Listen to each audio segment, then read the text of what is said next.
We'll guide you through how to make the iPhone keyboard clicking sound louder. If you find this useful, then please consider subscribing and liking the video. So you want to make your iPhone's keyboard clicking sound louder. So all you need to do is go and close off the current app you're on and go and open up the settings like so. Now go and scroll down and click on Sounds and Haptics. To go and adjust this, we need to adjust ringtone and alerts, since we'll go and change the volume for other things as well.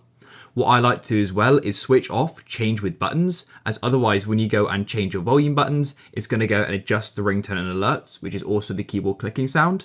So I switch that off, and then what you can do is go and drag this up to make it louder. So I've now put it on max volume.